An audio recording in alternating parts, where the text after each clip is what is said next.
In this video, you've got your H2B visa. Now, how do you find the workers? Coming up after the break. On this channel, we help immigrants get reliable information so they can make better decisions and avoid costly mistakes, and we do that for employers employing immigrants as well. Now, foreign recruiters are a particular subspecialty of professional in the H2B process that are often mentioned in news and information that USCIS puts out about the H2B visa, but they're very poorly understood, even by immigration lawyer societies. And so we're going to kind of give you the inside scoop on why these recruiters are important, how you should work with them, and maybe how you should think about your relationship with them and your relationship with the firm as one big symbiotic organism. If you've watched our other videos, you probably recall we advise using a recruiter.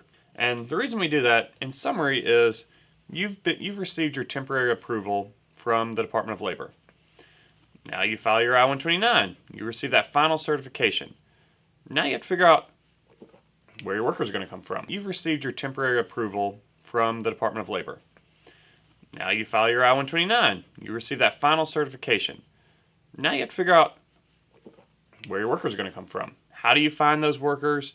What happens if a worker gets denied? This is where the foreign recruiter comes in. This foreign recruiter that you hire is going to contact potential employees or beneficiaries in whatever country you've designated. They're going to find these workers for you. Typically, what we've seen is that recruiters charge maybe around $150 per worker. So if you have, 4 workers, you're looking at about $600. And after experiencing a few H2B cycles, we can assure you it's well worth it. So why are recruiters so valuable? Recruiters are valuable for a number of reasons. First off, they know the market. They know whatever country you've designated that you want to bring beneficiaries from. They're going to understand that market, those employees. They're going to be able to go out and find more potential beneficiaries for you. Additionally, they're going to guide those beneficiaries through the application process. And as lawyers, we can't appreciate that enough, because the process on the in-country side, where you're getting your workers from, is very specific to country conditions, and I would hate to have to do that on our own. And as I mentioned, recruiters do charge a fee per worker. However, if that worker falls through, they're not going to charge you an additional fee to go find another worker.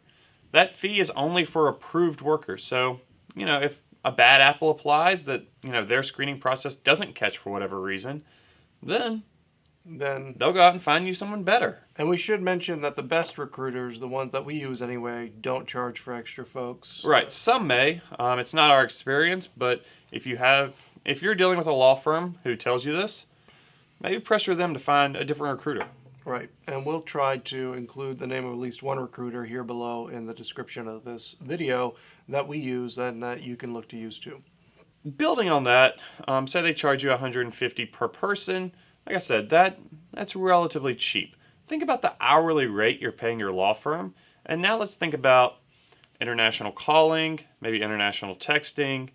Not only are you paying those fees, you're also paying billable hours to a law firm.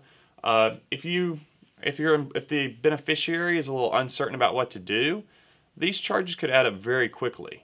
So if you're familiar with the H2B process at all, there are some pretty strict guidelines for what recruiters can't do.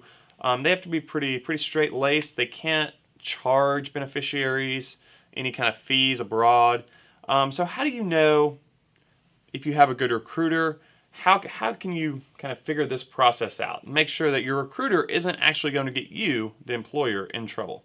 And one of the things that you should look out for, kind of a big green check that you need to have kind of marked off before you start, is that you should be signing a contract with your recruiter before any recruiting is done. And that contract will have pretty standard language that the Department of Labor and USCIS want to see in your recruiter agreement that will spell out, among other things, that the recruiter can't get paid by the people that she or he is recruiting. And that will also spell out certain terms of your relationship. If you don't have a contract before recruiting starts, that's a red flag. If you have that contract, you can then search that recruiter's name against a database of recommended recruiters by the Foreign Labor Certification website. They post it every cycle, and you can pull that up and make sure that your recruiter is on that list. And at the bottom of this video, that's another link that we have, is where you can go check to see if the recruiter that you're talking to is actually approved by DOL USCIS. If they're not, you cannot work with that worker, or you yourself could face fines and get in trouble during an audit. Recruiters are a very valuable tool. There are resources out there that can help to assure that you're hiring a good recruiter, and they're pretty cost effective. So if your law firm tells you they use a recruiter, that probably means that it's going to save you money in the long run, even though when you see it, you may question that charge or wonder why you're paying an additional fee. What are times that you do not want to use a recruiter? I would say never. Even if you know the employee that you want to bring over, you have their name, you have all their information, you think it's pretty straightforward, you could even put their name on the I-129, I would still use a recruiter.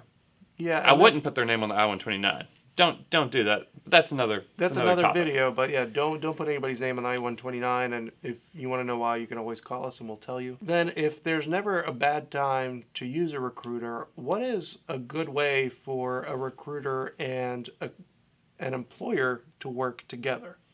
The ideal situation is if you as an employer know what beneficiary you want to bring in on an H2B visa.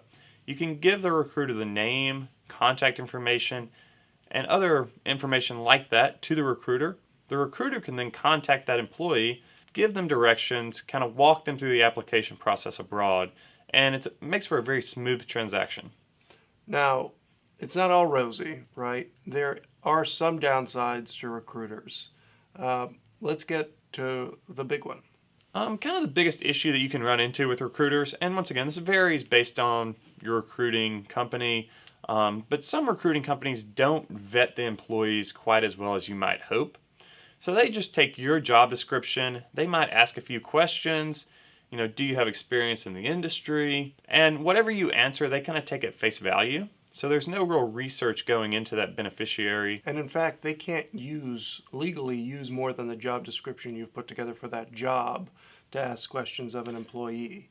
And so that runs into conflict with some of the strategies that you need to use to get certified in the first place as an employer that can bring over H2B workers. Namely, if you put in too many skills. Remember, this is the non-skilled, non-agricultural visa. You'll get a prevailing wage that's too high for your business. So a lot of times you're looking for low-skill workers, and that's what the recruiter is going to find you. One of the big things that we run into is that companies that are, let's say, looking for somebody with like a carpenter skill set, somebody that's getting interviewed by a recruiter, right, a potential employee will say, oh yeah, I know how to do that. I'm a carpenter. And all the recruiter will do is take them at their word, right? They'll go through the checkbox because there's no way for them really to check.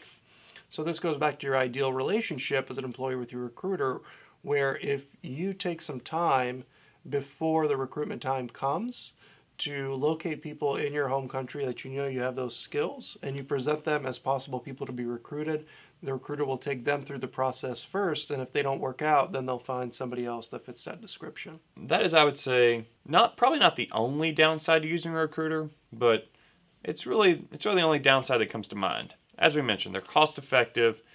They're gonna get you the employees. Their paycheck depends on them bringing in employees, which only leads to the only downside being. So that really is, I guess, the only real downside that immediately comes to mind with a recruiter. Like we said, they're pretty cost effective.